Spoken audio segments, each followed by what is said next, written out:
Make me believe this is make believe. Make me conceive what no one else sees. Open the door, you're in this space. Pretend I'm blind to imagination.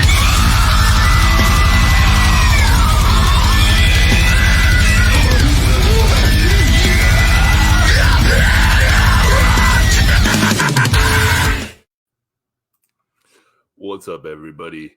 You are listening to Beyond the Breakdown with Six Scars. I am your host, JT, and I am joined tonight by my friend, mentor, and dude who has more collaborations than he does STDs, Seethe. Did you turn that light off? No, it motion sensor. Pain in my ass is what it is. I'm sorry, JT. I'm sorry. Welcome to the world of Seethe. You know what? I'm gonna have to go back out of the front porch. Well, so this is the life of Seethe. Chaos, absolute chaos. Am I right, my dear? Mm-hmm. Oh, it's chaos already. Yes. I went on the back porch because there's less traffic, but the light's motion censored and it goes off. But we're back out. We're going back out to my favorite chair on the front porch, baby. We're just going to roll with the punches. That's what it's about. Oh, man. So, dude, I'm really stoked for this one, man. I've been wanting to get you on this since the beginning of the damn podcast, and our schedules finally lined up. So I'm really stoked on this. JT, you come here often, or you just do it alone at home? Well, it depends. Sometimes I'm You're watching making me videos. feel a certain way here, sir. I mean, like the dad rock botch job that you did for Breaking Benjamin got me feeling some kind of way, and I was like, Yes. I need to clone him and just keep him in my pocket. Okay, so weird topic to start this off with, but I'm curious. Okay, so are you a person when you get hooked on music, like do you listen to like a full album and just like do it on repeat, or do you just do like a song and just like repeat, you know what I mean? And then until, your brain's like, okay, let's find something else we like. I think it depends, man. Like there's certain bands that I'll listen to, and I'll listen to that album like religiously. Then others I'll listen to a single, because depending on the band, only the singles are worth the while sometimes. I've always been kind of like an album guy. Now, obviously, like you just said, it depends on what we're listening to. Some bands have albums you just listen to start to finish. Others, it's just kind of a song here and there, and then the rest is just there. You know what I mean? Yeah. But I'm typically an album guy. Like I've been going through the first 3 Breaking Benjamin albums the last week, and just can't go religiously. Wrong. Like a little bit of a behind the curtain, but me and him had a conversation yesterday over voice messages for like 15 minutes, just talking about Breaking Benjamin. In case you didn't know, it's one of my favorite bands, everybody. Like, I can't really help it. So, I mean, we'll kick this off, man. And you already know what I'm going to ask you. But, I mean, let's talk about your early beginnings, man. How did you find music? How did what? How did you find music? Oh, dude, music.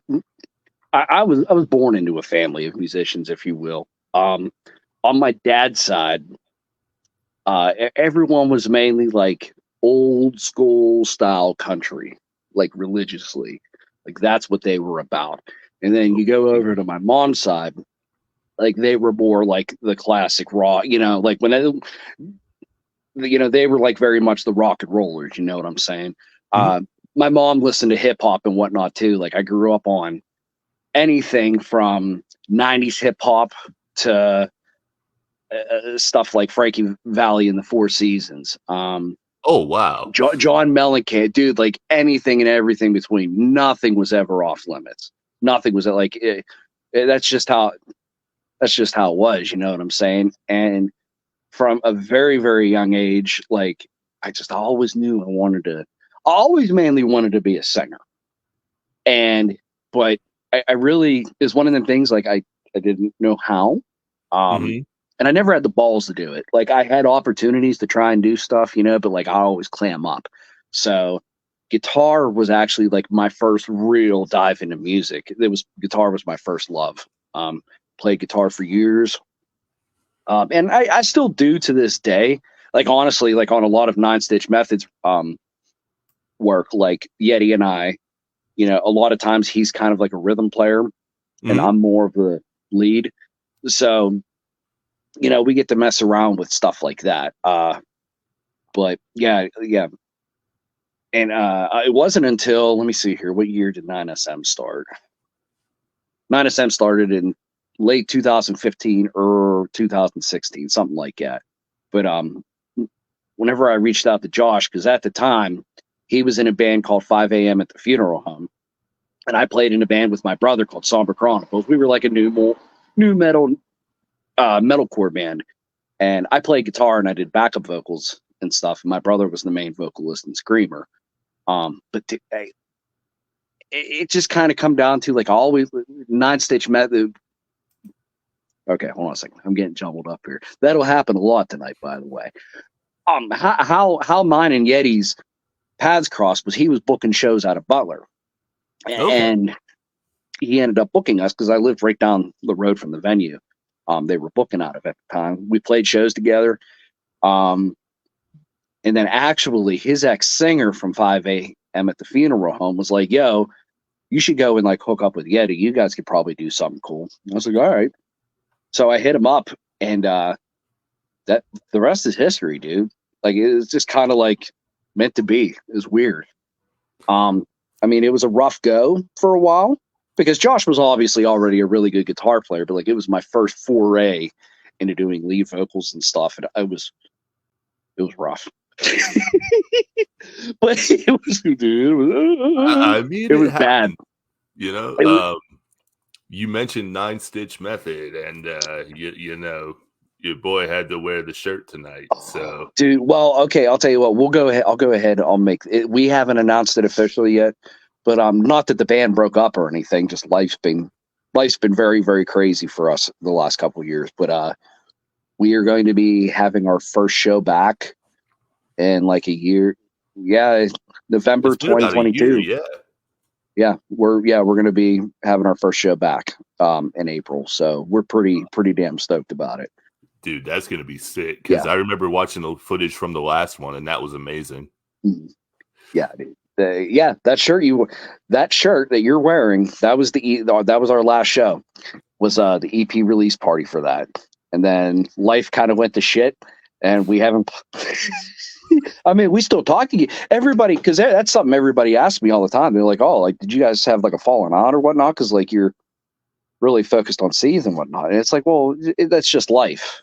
Like Yeah. we just haven't had, you know, it's just been crazy with our schedules not lining up and whatnot, and different things we got going on in life. And no, dude, like I love Yeti like a brother, dude. You know, we talk, you know, we make sure to, you know, talk and whatnot. And the last show we threw a couple weeks ago over Double Dealing, where I book shows out of now, he come out and whatnot, and he was like, man, like I want to do, like I miss this. And he come up on stage and he sang the song Tides with me. Oh, damn, dude. Yeah. So like he was like, dude, like I want to get up on stage. I'm like, I didn't originally have Tides in the set list. I'm like, well, fuck it. Like if you love Tides, you know that song like the back of your hand. I said, let's just go ahead and do that. You can just hop up on stage with me. So we did. It was fun. And then by the end of it, dude, like it's just like, dude, like he's like, I missed this. I'm like, I fucking miss it too, dude. Like, let's do it. Let's get it back. I'm like, I already have the next show booked. I already know what show I'm going to put us on. Like, we got 2 months. Let's get the songs practiced up, and let's get it going. You know what I'm saying? Fuck yeah, man. For those wondering why I'm leaning down toward the microphone, That's okay. If I do this, that just means I'm trying to listen. Don't take offense to it. You know, you listening to metal doesn't affect your hearing at all. I promise. Let's see. Will Brawley said he finally found his real daddy. Hi, Daddy Pat. All right, William. Will's the man. Go ahead and give that man a plug. I will. Will is a good friend of the podcast and mine and Pat's, and he also has his own podcast called The Liar's Pacifist. He's doing a lot of great Yes, stuff he over is. there, and I can't wait to see where he goes with it. I can't praise him enough. Like he's doing great with it. So keep it up, Will. You'll always get a shout out every single fucking time you come on here with me, apparently. He also said, when are we getting an edema cover? You know, I could probably make that happen soon. Well, you see, here's the thing. I'll go into the craziness real quick. Because okay, so like I said, 9SM's coming back in April. So here in 2 weeks, I go out to Lakewood, Ohio, to play with Messmaker, and I'm in the process. What I'm trying to do is finish up another small EP and get it wrapped up and done so I can have it rehearsed for in May. I'm not going to say too much right now, but it's a cool announcement that'll be coming in the upcoming weeks. But so I have one song finished. I have another song, like I got 90% of it done. So I was working on it yesterday. Today we had cheer comp and all that stuff. Tomorrow I'm going to try to finish up the last of the second song for this EP. And then I'll go back to work on Monday. And then starting Wednesday, I'll be in full rehearsal mode for Seethe until the show comes up. And then after that show, I'm going to finish the last track for the EP. And then we'll begin 9SM rehearsals for April. Dude, I don't understand where you find time. I just gave myself a panic attack just talking about that. It's just, dude, Like that's just the life I live, man. You know, I'm a daddy rock star, you know, steel mill worker by day, family man by night, and rock star wherever the hell I can fit it in. Well, I mean, like over the last year or so, dude, you've really ramped up the releases for Seethe. Like you're putting something out, it seems like every fucking month. Last year I was really, really proud. I felt last year, besides, and we'll go into this later, besides the Room 409 EP, that's really the only release I don't like that I put out last year, but like it was a really prolific year for me. Let me see, if we put out Songs of the Dead, The Better Left Unsung and Unread, Dead Prophet Alive debuted its first EP, fucking killer, and I did all the lead vocals on that. Those dropped around the same time, and then we did Room 409, Cypher of the Morning Star, yes. Delenda, and then I started dropping singles from the two double EPs that I'm dropping next week, from Good Morning After and As the Angels Sing Our Laments. I'm just going to stop the title there. It's really, I did it stupid long. Josh makes fun of me every time. He's like, why do you got to do this? I'm like, I don't know. It's cool, dude. I remember being told that my album titles were too long, and I was like, you need to go fucking listen to Seethe and look at the album titles. Yeti makes fun of me because, like, I go out of my way to, because I try not to say, especially in the new metal genre, you know how it is. Like, everything I see is gray. All I feel is hate. You know what I mean? Like, I try to mix it up. I don't like to cuss in my music. So, I go out of my way to try and find different words, you know, synonyms, antonyms, and whatnot, you know. And like, it's funny, I'll send him lyrics and he's like, great, I got to go grab a fucking thesaurus to see what you're talking about. I've gotten comparisons to Corey Taylor in that way, except I don't say fuck, you know, every other word like he does in a lot of his earlier releases. I mean, that actually brings me into a question I wanted to ask you, man, is like where you get your lyrical themes from, because it's very philosophical. Lyrically, I would say I draw a lot from Pete Leffler from Chevelle and Chino Marino from Deftones. I like to, my way of lyricism, and I like to, sometimes less is more. I don't like to have a huge, long, lyric. My lyrics typically aren't very long, but I try to paint the image for the listener whenever they're reading along. Um, I feel doing sometimes, a lot of times it's cool, and a lot of artists do it. Like Smile Empty Soul, for example. That's a really straight to the point, here's what it's about, and there, exactly what he's singing about right then and there. But a lot of times it's fun to not know what they're saying. And you could take it so many different ways. There's so many, and that's why what's cool about it is, to me, people can take that and they can carve their own niche in what they, want it to be and what they take from it and how it resonates with them. Because to me, that's the beauty of music. Yeah, no, dude, I completely agree. Because I mean, that's kind of what it was like for the first album that I put out, man. There's a lot of metaphors and, different meanings behind each song that can be contrived from it. And I was like, I wanted somebody who listened to it to have their own experience with it versus like a streamlined, this is what that one is. Yeah. Pat said something like, Further muckers gonna get heck to pay. Poopy days always be coming best. Oh, Jesus, I'm having a stroke reading this. All right, fair enough. What the? Oh God. This episode might be a shit show, but we're having fun. No, that's what matters.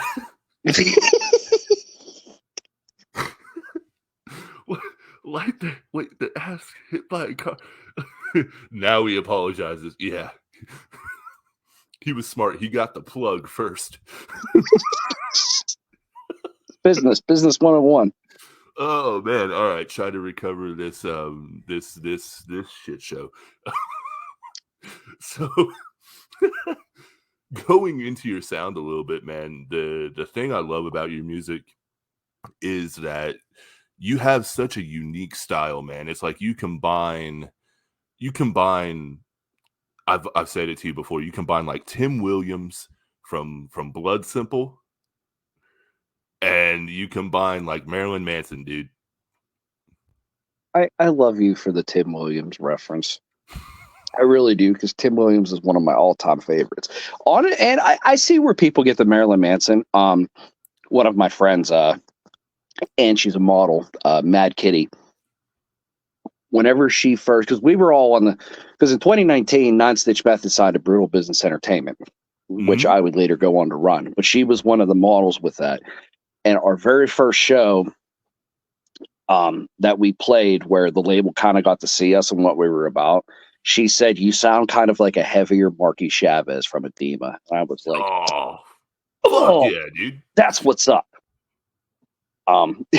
No, it's kind of crazy, because I don't know how it was for you. Like, I honestly, well, let me see here. When did I say 9SM started? 2016, 2015? It was like, I didn't start singing until then, like singing. Like the hardest, like when I could always kind of sing. I really couldn't, but I never found my voice.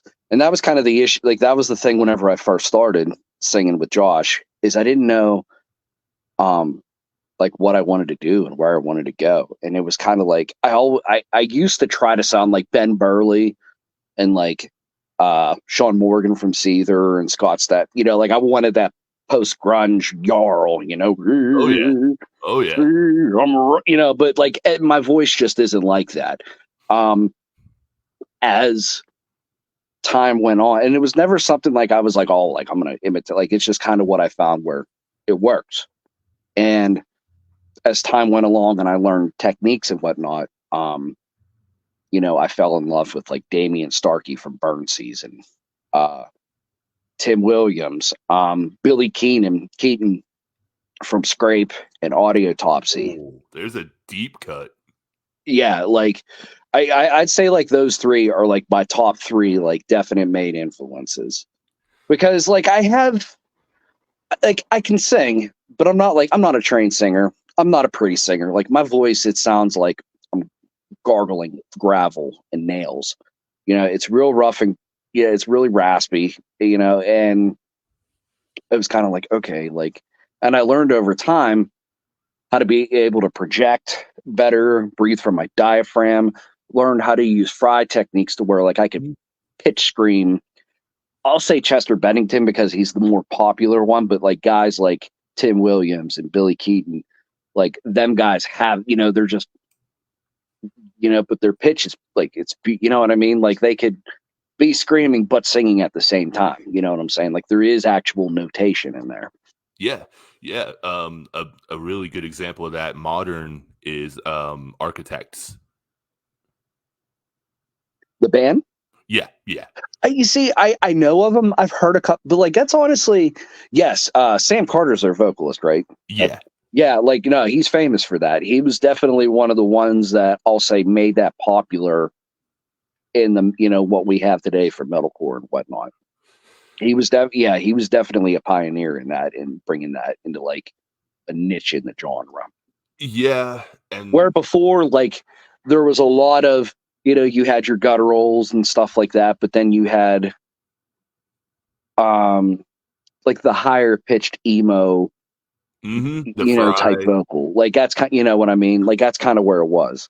And then when Sam Carter, you know, when Architects started coming along, like singers began to implement that, you know, pitched screaming, you know, and vocal style a lot more.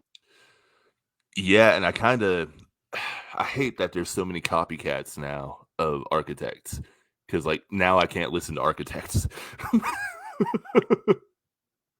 But Will said, Pat, your voice is exactly what I look for. Imperfect, but also powerful, passionate, unique, all around badass. The best singers for heavy music are always, to me, the ones who aren't like every vocalist of a heavy style of music. Forgive me for my face. I'm not good at accepting compliments.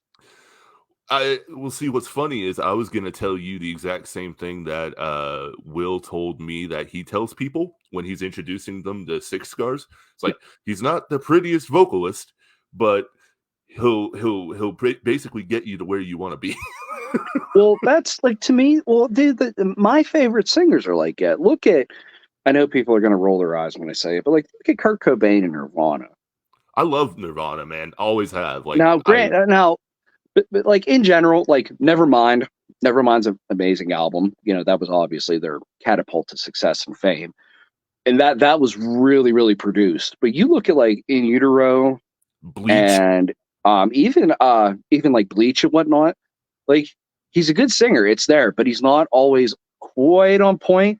But like, dude, the emotion just grabs you and brings you in. Another one, not so much nowadays. I'm talking back in like the Worship and Tribute album and everything you ever wanted to know about Silence. Daryl Palumbo from Glassjaw. Oh Like man. there's times he's off key, you know, but like, it's just he's just so into it, and he like you feel it clutching your chest and pulling you in, you know, like that is what it's about. And honestly, like I had the other day, Cy from Unsigned Showcase, he did a review um on his station, Unsigned Showcase, but he did a review of Cavalier Dualities, and he got to the last track into, and like he got done with the song and he was like, wow, I legit feel sad. I felt like a presence physically pulling on my body. And like to me, best compliment a musician can get, especially as a vocalist. You know what I'm saying? I watched that video right before you came on to the podcast, man. Oh, That was like that video of his review, man. It was really something to hear. Like he broke it down too. yeah. And he was like, Oh, dude, Cy is a. If you're okay, if you're a band now, Cy's channel has gotten pretty big. Honestly, it's pretty cool too because I thought of it before he said it on his channel, but like I was thinking, after I sent him the stuff for Cavalier Dualities, I was like, dude, it's been 4 years since him, because he did a lot. He did a lot of work for me, in helping the bands when I ran Brutal Business Entertainment. oh Um, hell, okay. but dude, the dude not only like he provides such quality coverage, like he's legit. He doesn't just listen to it and go, like a lot of channels do. Like he listens, and he's a producer too. He's a very, very talented musician as well. Um, and like he breaks it down and he really goes into depth about it. That's what I love. Like you could tell he's not doing it for some kind of clout or with like he just the man loves music, and that's what's awesome about it. But And so to get a comp, and he's very particular. Like he pays a lot of compliments and stuff, but like he doesn't just say, "Oh, this is cool," and this is awesome for every track. Like I've seen him give negative reviews before, but like to get that compliment from him, that meant a lot to me. yeah. Well, I mean, like just watching that video of him, just Mhm. watching it, you could tell the passion that he has for Yeah. what he does. Like it just pours off of him. Like he was talking, I think, about the second track on that EP, not Medicate, but Wow. Smile. And he was talking about how the bass drops out. Yeah. And then he was like, it's acting like a drum beat, but there's actually no drum beat. It's literally just the bass. And he's like, how it syncs up perfectly with your voice. And I was like, dude, this guy gets it. Like he actually understands like sonically what is being accomplished in the instrumental. And you don't see that much. Like you'll get these people that react to it and they're like, oh man, that's great. And then that's literally the video. Another podcaster guy, or not podcaster, review guy. Heavy Metal Over a Six Pack's always been pretty cool about their reviews. I've gotten good reviews and positive reviews from them. But like they act, but like they're actually reacting and whatnot to it. Like that's my thing. Like don't just like talk about it. You know what I'm saying? Yeah. I've been wanting to dive into that, like the reactions and but it's just a matter of, all right, I have this much time today. Do I want to try to do this or do I want to record? I'm going to record. Man, here's the thing. Like, I'm kind of torn on it, is because one, the amount of time that I can put into it is one thing, but two, it's like I don't ever want to get to the point where I'm putting out a fake reaction. Exactly. Yeah. And it's like I'm gonna call it like I see it, man. If I don't think it's good, like you're not gonna get that emotion from me. Well, which channel was it? The Gent Beard. You ever heard of him? Oh, He's got a big yeah. Yeah, he's from over. I believe he's over in the UK. He did a cool video for me whenever my album Lucid Dream come up. I think he reacted to Dislocate. But like he got to a point where he kind of broke it down on his channel, and he's like I started this because it's passion, and love, but like it's kind of become a job, and like I'm kind of I'm lost in where I want to go and what I want to do. Like it's not the same. Like I don't have the same feelings. It doesn't feel right anymore. So he kind of took a step back and whatnot for a little bit. He's still out there doing content and whatnot, but like he taking it back to his roots. Hell yeah. And see, like to me, YouTube ends up being so oversaturated with reactors. Like, well, it's like anything. We'll take it back a shit. Whenever I started playing in bands and whatnot, like actually playing now, we'll say 10 years ago. Like you could get your music on Spotify, but like it wasn't quite as easy to get them on all the platforms. And nowadays, like it doesn't matter if it's a shit iPhone or something you did on your iPhone, it can go, everybody, it's so readily and easily accessible. And then two, I'm even going to go as far as to say like that's kind of the world we live in thanks to COVID. Yeah Because COVID had a lot to do with that. We had to adapt everything to COVID. Well, yeah, well that's the thing. Like I mean, like before 2020, like there was a lot of bands and whatnot out there that could record at home. Some of them be decent, but most of them, like, they were demo quality. But when COVID hit, dude, and people couldn't go anywhere, like a lot of people really, really knuckled down. And nowadays, you don't have to go to $1 million studio to have a legit industry ready, you know what I mean, and pay thousands and thousands of dollars. You could go get a really, really like radio ready quality track for $500. Oh yeah. It's just and just the landscape of everything. Hell, even Like when I got Brutal Business in 2020 and I ran that for 2 years, even since then, like the whole, it's all so different now. Yeah, It really is. That was it kind is. of the learning curve going into it, was because Garrett, the aka the artist known as Skippy Ickham, he like we played shows.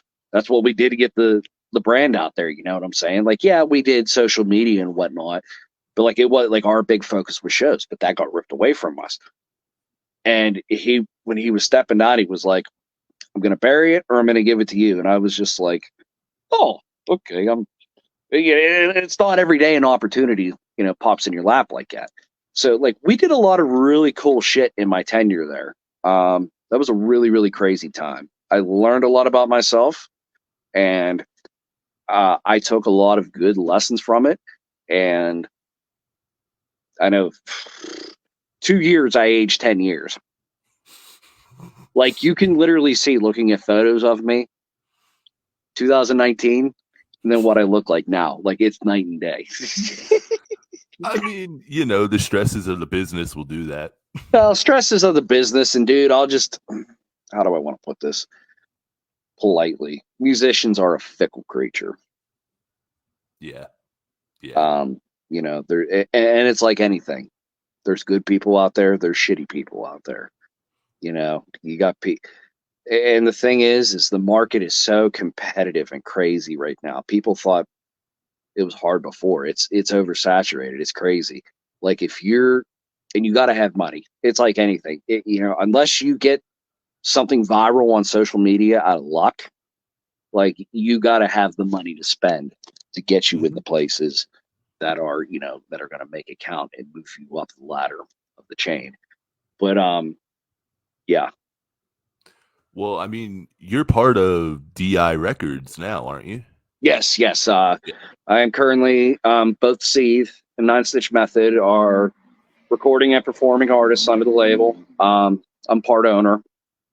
I really don't like. I bring in opportunity here and there, and like whenever I'm out. How you doing, sweetie? What's up, buddy? Like whenever like for example, stuff like amplify the noise. Like whenever I see things that'll help the bands, I'll bring that to Dakota so he can work his magic. Over the last year, I've taken on the role of a show promoter because it's just one of them things. Like there's so many places that have closed around these parts. And it's like, okay, well, I've played here. We have a good rapport. And I'll be real with you. I've gotten shit about the place I book at. We had a couple clunker shows last year where we just didn't have a good attendance, which that happens in it. Anytime you're a promoter, it happens. It's not all, packed full house, but I am blessed to be working with a venue that actually pays the artists. Yeah. Like we've been able to, I mean, it's not great, it's not $500 or anything, but if you come and perform a double dealing now, like you're walking out of there with more than $5 that you got from the door split. You know what I'm saying? Hell yeah, dude. Yeah. Melanie said that she's heading to a show, but she came to hang out while Amanda is driving her. So just want to give a huge shout out to the Melanie Nix podcast. What show? Yeah, yes. The X's podcast is awesome. They've done a hell of a lot for both myself and our man JT here. Yes. Shout out to them, man.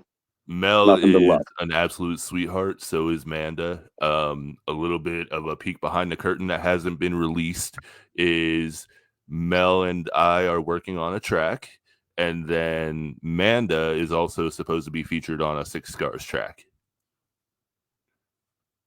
Well, Red Hot Dog JT, Peppers. Isn't that your second shameless plug of the evening? It is. You son of a bitch.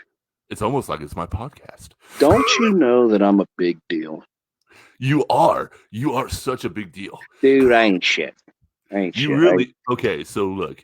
I'm just a normal Joe like the rest of us. No. So just trying to make our way through.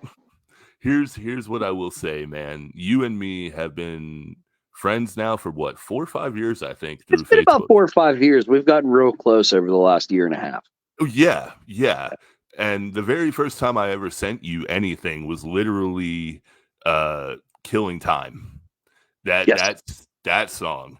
Um, that was like a long time ago, it feels. But I'll never forget, I sent it to you and you were like, this is really good. And we didn't know each other, really. No, we And just knew, like, it was just one of them things like, oh, he's a musician, add. Like, that's all it was. so, fun fact, like you were talking about Nine Stitch Method. And the reason I found you is because I was looking up straight line stitch. No, And Nine Stitch Method, straight line stitch. I could see it. it actually was the first one to pull up instead of straight line stitch. And then I was like, well, who the hell is this? So I listened. I was like, oh, shit. Do you remember what song it was out of curiosity? Let me grab my phone because it had to be an earlier one, man. If it was coming out in 2000, it was either something off of Jaywalking Somnambulist, or it was Somnambulist. yeah. Yeah. It was yeah. Or what EP did we put out that year? Zero Somatic. That didn't come out till later in the year though. But yeah, so like that was kind of the beginning of our journey, and we'll dive back into everything, man. But I truly wanted to give you your just due, man, because like for those that may not know who are listening to this, Seethe was on Better Off Dead, and Better Off Dead was the breakout. Like that's what actually put Six Scars on the map of people. And Pat is the one that mixed it, and he's also did a killer job on the bridge. And like, I mean, I can't tell you enough how much I appreciate you doing that, dude. Yeah. Wait, let me remember how we did. Yeah, I mixed the vocals. Yep. And then And Guster did the mat. Yeah, he mixed it a little more and then did his magic and then he mastered it. Gus is a fucking G, dude. Shout out to You Think Music. Oh, absolutely, man. You Think Music and Gus Wallner. If you guys can get the chance, follow him on Facebook. And if you need any kind of mastering, go to him. Mixing, mastering, instrumentals. Absolutely. Custom instrumentals and stuff that are great quality, great turnaround time, and good prices. Gus is the man. I will scream that man's name to the heavens. Because honestly, if it wasn't for Yeti and if it wasn't for Gus, I wouldn't be where I'm at right now. Yeah. Like those two, because Yeti was the one who took a chance on me. You know, I mean, like, you know, Yeti and my wife, because Beck was like, you can do it. Don't be a pussy. Do it. You know, you want to do it. I know you can do it. Do it. And Josh was like, let's do it. Like, it was just right from the get-go. And then Gus lived in Brazil. He relocated this past year. Yeah. But him and I met over the internet. Same as you and me.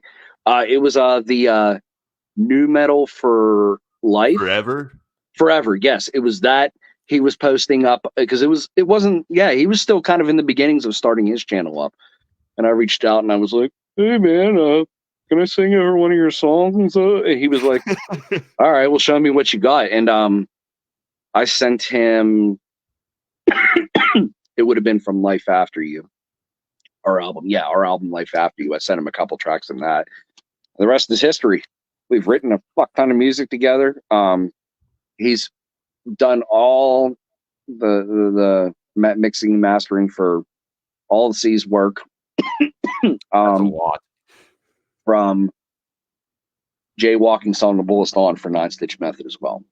Like essentially for 9SM, he's become like a third. Like he's kind of like the quintessential like third member. You know what I mean? The quiet. You know, the silent. What's the word I'm looking for? The unsung hero. Yes. But yeah, he's kind of like the silent member of the group. You know, because me and Yeti obviously write the shit and perform it.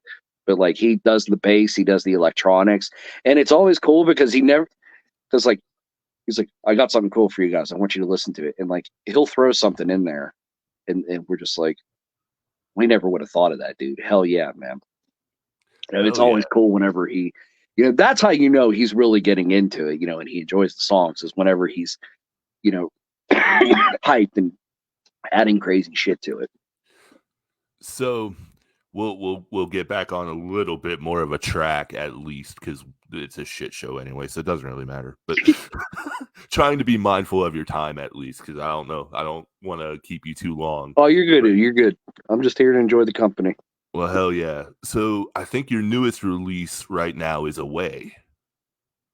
Yes, Away is the single off of As the Angels Sing of Our Laments, and that EP will be dropping on March 8th, next Friday. Hell yeah. Uh, the track is very different than what you've put out before, man. Not just lyrically, but vocally. What was kind of the inspiration behind it? Oh, well, that song is actually a happy song. Yeah, which is weird. The two, because let me see. Yes, the song Spiral, which you'll hear on the 8th, and Away are essentially love songs to my wife, where Spiral is just talking about, like, dude, my wife, like, I know it's cliche for a lot of things, for a lot of people to be like, oh, like, my wife is like my best friend. No, like, my wife is my best fucking friend. The shit that me and that woman have been through and the mountains we have conquered over the years. And that's kind of what Spiral's about. And it's just, like, no matter what, downward spiral, whatever, we're always together. We're always parallel with each other.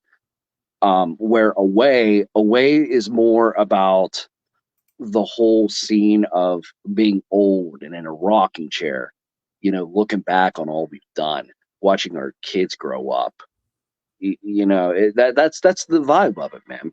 It's, yeah, like, the song is sort of pissed off and angry. It's not really pissed. It's aggressive vocally in some places, but that's what it's about, man. It's just about, being at the end of our time here on this, rock, and just looking back and being like, yeah, like, we did it.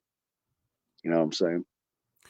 It's one of those tracks, man. I listened to it the first time when it first dropped, and I was like, I can't believe this is a Seethe track. I really listened to the lyrics, man, and it's like, it's emotional. It is, dude. Yeah. And it's funny. I'm kind of, I'll say this to you because I said the same thing to my brother a couple weeks ago. I have a really bad habit of being really hyped about a song I put together. And then once I put it out, I'm like, it's fucking garbage. It's shit. I should have never, But my brother sent me a message the other morning when he was getting ready to go to work. He was listening to it in his car on the way to work. He's like, I just want you to know, I listened to this song on repeat on the way home yesterday, and on the way to work, on the way home from work, and I'm doing the same thing today. It is, how do you say, fractured, haunting beauty, or something like that. Okay. And I was just like, man, why you gotta be like that? I'm glad you said that because I felt like the song was fucking shit. I honestly think it's one of your best tracks that you've put out. Well, man. thank you, sir. Like, for me, you can feel the emotion in your vocals, and you can feel the passion of each word that you're saying. And to me, that's what makes the best music. Well, thank you. Will Brawley, he also said that his wife is his rock, so he gets it. Hell yeah, man. That's what's up. Absolutely. You don't hear a lot of that in today's world. It's a very toxic world. Dude, honestly, if I ended up being single again, I don't know what the fuck I would do. Everybody, it's all about, like, hooking up and whatnot nowadays, and I'm fine. Yeah. I'm really happy in my relationship. I'll just stay right where the fuck I'm at. He said, so relatable, Pat. Oh yeah, man. Thank you. Thank you, Will. That's a huge compliment coming from you. Thank you. Yes. I appreciate that. Seriously, man. So I want to dive into one of my favorite tracks by you, man, and that's Blood. Blood. Oh, okay. Yeah. So you don't necessarily have to say the meaning behind it, but what was the inspiration for that, man? Because you went balls to the wall on that.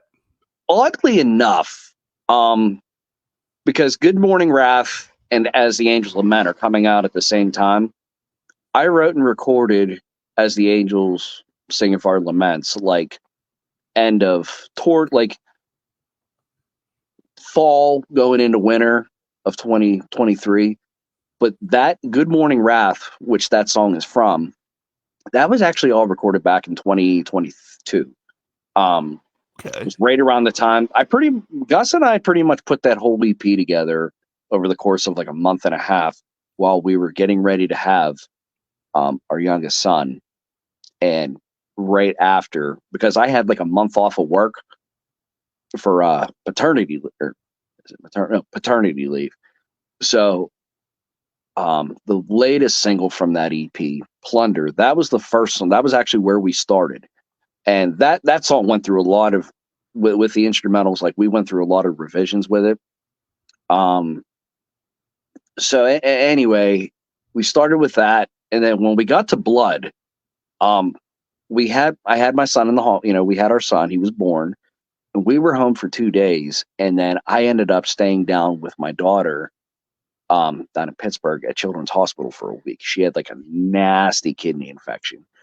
And when I was there, like, whenever she was napping and sleeping and whatnot, like Gus handed me this music, and like that's what I did. I wrote it right then and there.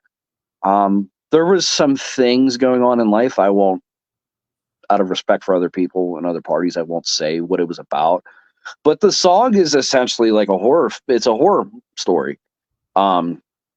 It's about not being able two people that couldn't be more toxic for each other, but they can't let go of one another. That's essentially what it's about. Okay. I was definitely getting the horror story vibe from it, but Yeah, it's like some kind of weird, creepy, the way I wrote it out and everything, well, And you go ahead. released that and Feather at the same time, didn't you? Okay, so here's Feather was the first single off that. Blood was second. Well, here's kind of how this. So like I said, we had this Good Morning Wrath. Me and Gus have had that EP since 2022, and I wanted to release it, but like I was like, not yet. And Feather, I believe, Plunder and Feather were actually, I believe, the first two songs that were done off that EP. So I was like, you know what? I'm going to release it. So I put out Feather on my wife and I's anniversary because Feather is a love song for my wife. Mm-hmm. And so I released that at the end of October. And then I was like, man, like I want to show the duality of Seethe. Like I got this new metal, hard rock side. And then I got, the trap metal I've been doing. I wanted to switch it up. You know what I mean? And so I wanted to do like a double release. And I had started putting together As the Angels Sing of Our Laments. So like I said, Feather was released the end of October, beginning of November. So I let that go for a month. And then in December, I decided to drop two. I dropped Beneath from As the Angels Sing of Our Laments and Blood. Yeah. And dude, Blood got a lot of fucking love right out the gate, dude. Honestly, it's so good, dude. Shout out to everybody who's jammed the fuck out of that song. I love that track. It hits hard. It rocks hard. It's just, but like that song, everyone was like, dude, yeah. And shout out to Nikki Carlson too. She's the model that was in the picture for the the artwork and whatnot. Hell yeah, dude. I actually have to finish doing the mock-up for her shirt. I have to send her shirt. I haven't forgot Nikki. But no, she's an amazing model and actress and whatnot. She really, really cool. Like I had a vision for it, and I just hit her up randomly, and I was just like, "Hey, like, do you have this? Do you have something in this vibe?" And she was like, "Actually, yeah, I do." Hold on. And she sent it to me, and I was like, "That's fucking it. That's perfect." Yeah, so dude. yeah. Will said, "Blood is epic, so no surprise it's beloved." Yes. Thank you, sir. Thank you. Like I remember first hearing it, man, and you're like the opening riff is just like, wait, this isn't Seethe normally. Yep. It gave me big Nine Stitch Method vibes. Oh, totally. Yeah. Well, you figure you got the singer from Nine Stitch Method. You have the producer and like instrumental. You have the producer and one of the instrumentalists for Nine Stitch Method. You know what I mean? True. That's very so. True. It was bound to kind of happen, but I heard the music and I was like, dude, oh. So yeah. I'll back it up a little bit here, and where you were talking about the COVID era. I think me and you have talked about it over the years before, but you also have a immune system problem, don't you? Yes. I have an autoimmune disorder called idiopathic angioedema. And what it does is it does dampen my immune system. So I'm immunocompromised. I also break out into like hives and allergic reactions randomly. I get hives a lot.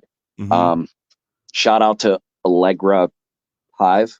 If you're somebody who breaks out in hives and whatnot, it's like dude. It's been a miracle drug for me. And I've had instances with the disorder where my throat swells shut.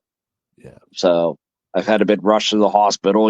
They hit you with a like an Molotov EpiPen. cocktail of steroids and antihistamines and whatnot, and you feel like you're drunk and stoned for 3 days after the fact. So, I mean, I can't even begin to pronounce that disorder, but did that give you like any anxieties from it and Always, dude. phobias? Well, that's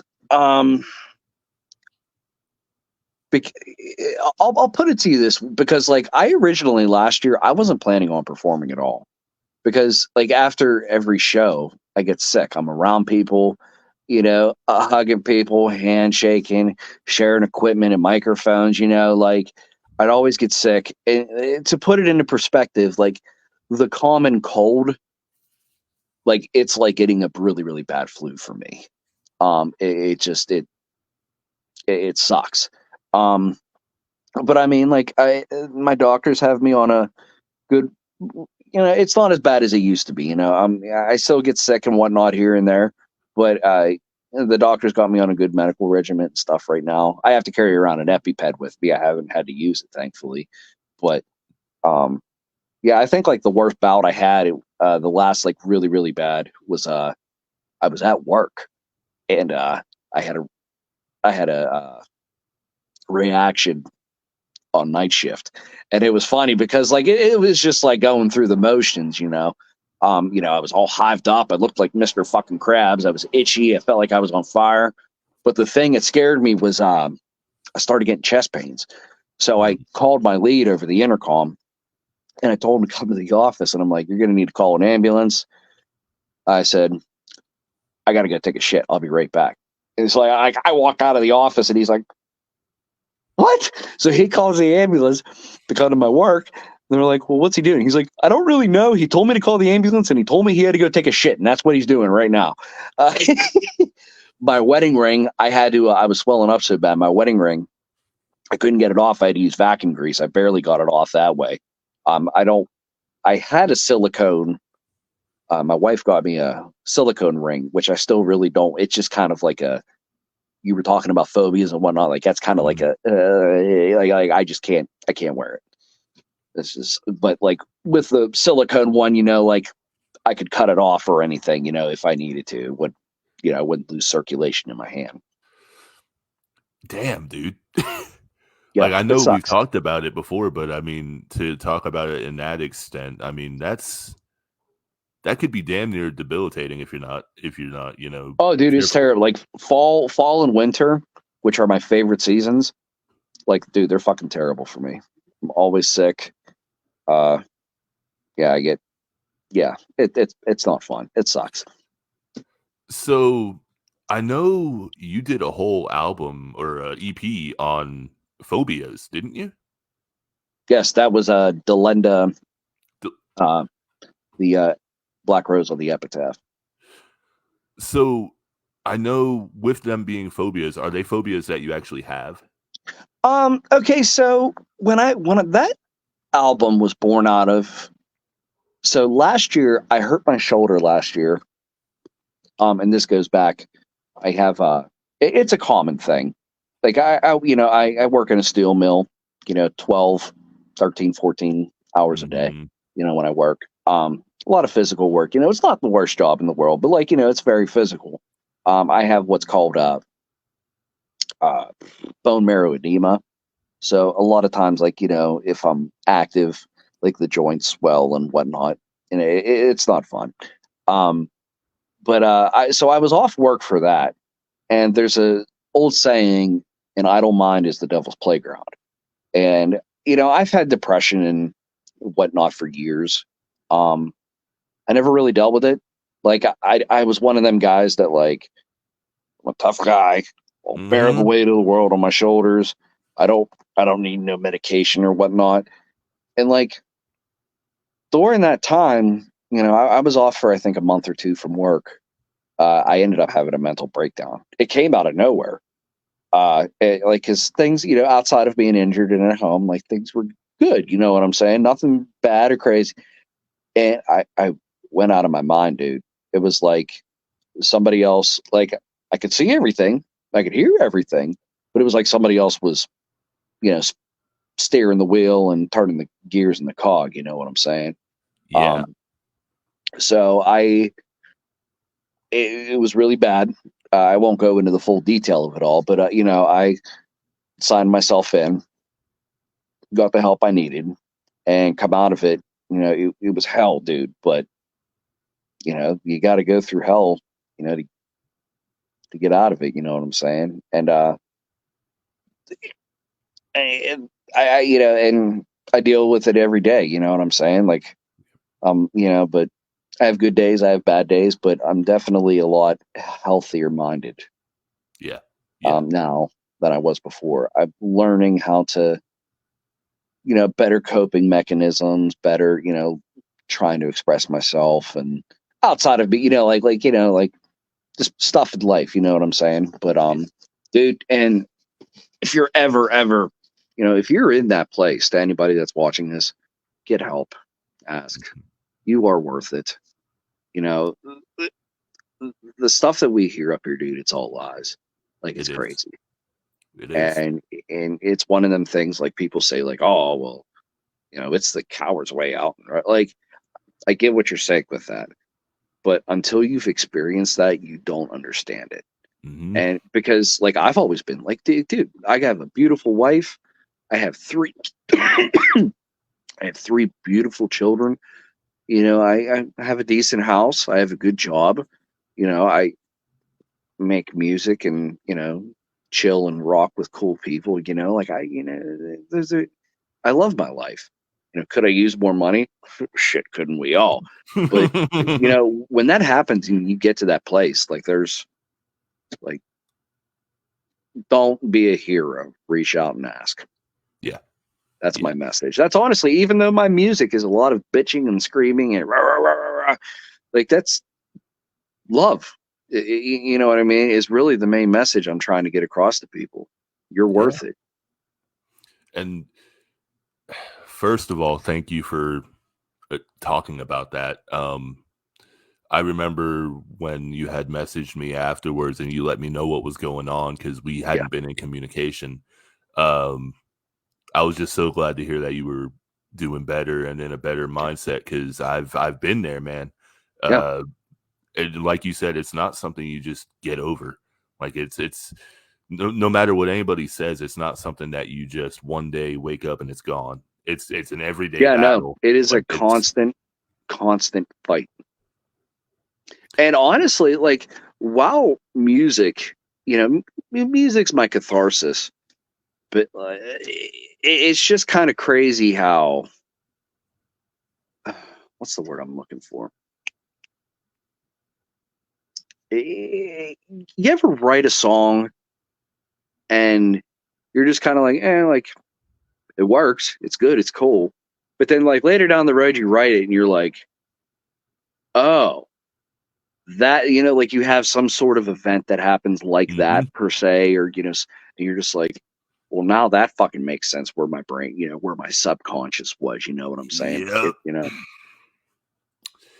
All the time, actually. yeah, yeah.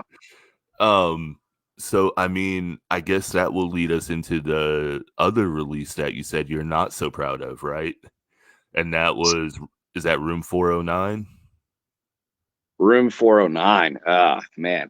Okay, so Room 409, let me see. I was locked up, not locked up, but I was in the hospital think it was like late March, early April. And you can't do anything when you're in there. You can't really write, or you can't. So I kind of had it in my head of what I wanted to do. And I took experiences from that, and I put the pen to paper as soon as I got out. I found, because I wanted to do something a little different, I went with kind of like the corpse type vibe, Yeah. So, but I found a couple beats that I liked and put them down. Gus was actually, he was in the process of moving and relocating at the time. And I was like, hey, do this, get it done. You know what I mean? And thankfully he did it, but I was driving him crazy with it. But, yeah. So yeah, I put that out, and I decided I'm going to say that was done within the first 3 weeks of me getting out. And I held on to it till my birthday, just as kind of like a reminder, like, hey, we made it one more year on Sun. You know what I'm saying? I do. And But I won't play any of them songs live. I haven't on, like, I listened to the EP for a little bit after I put it out. I haven't listened to any of them tracks, and I won't perform any of them. I mean, I can understand that it may remind you of a time you don't want to revisit, Yes, but it yes, is a exactly, part of your life 100%. that happened. I mean, damn, dude. Like, you got a little bit deeper on me than I was expecting with that one, man. You made me kind of I'm an open emotional. book, dude. No, I I'm an open know. book. I've I been just through. I've had a really weird career. Like I can go on forever. That's all good, dude. well, I know, man. It's just like you know me, so I mean, those topics always touch a nerve with me because it's something Yeah, I still deal with, you know. So it's when I see somebody else open up, it makes me smile on the inside because there's still such a stigma around it, right? yep. Especially with men. Like, I mean, I get hell all the time when I say that men don't open up enough, and it's like they don't. Like, we lead the suicide rate. I Yeah, mean, it's a proven fact. Like, dude. I've been This is gonna sound ignorant what I'm about to say, but when I hear of people passing away of natural causes or an automobile wreck or something like that, I'm almost relieved.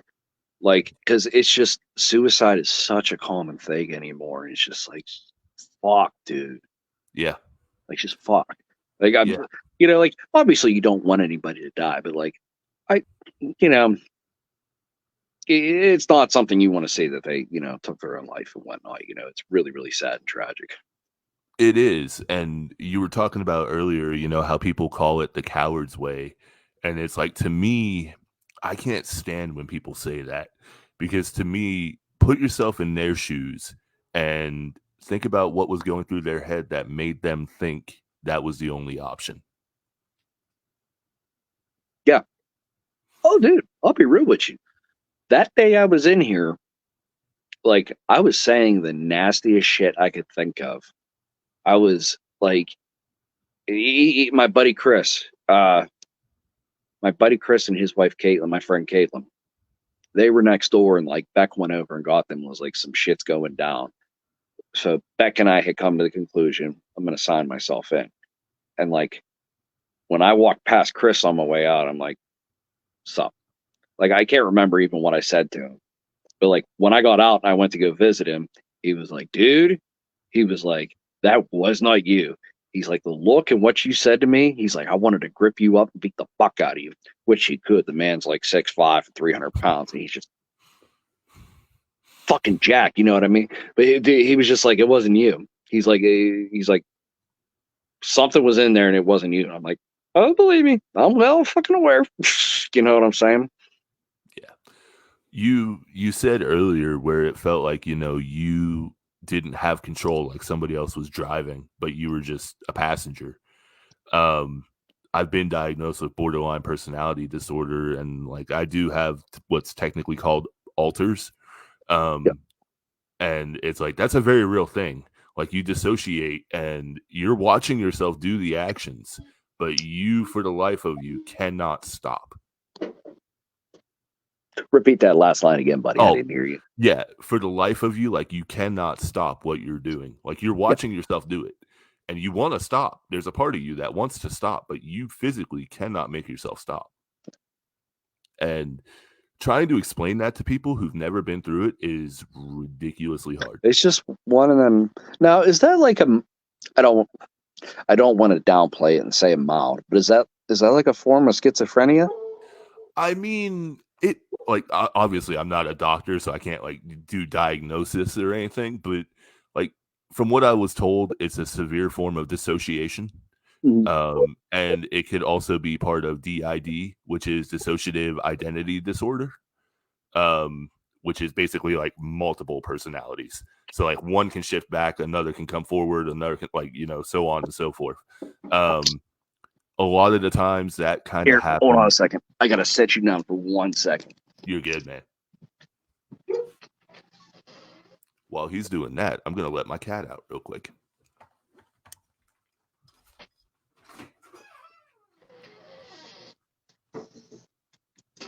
I'm coming, JT. I'm coming. Hold on a second, buddy.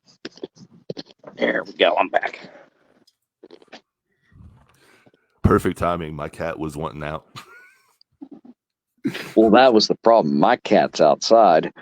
Our lab's inside. And the dog's like, I want to play. I want to play. Come on, buddy. I want to play. And it's like, no, not right now.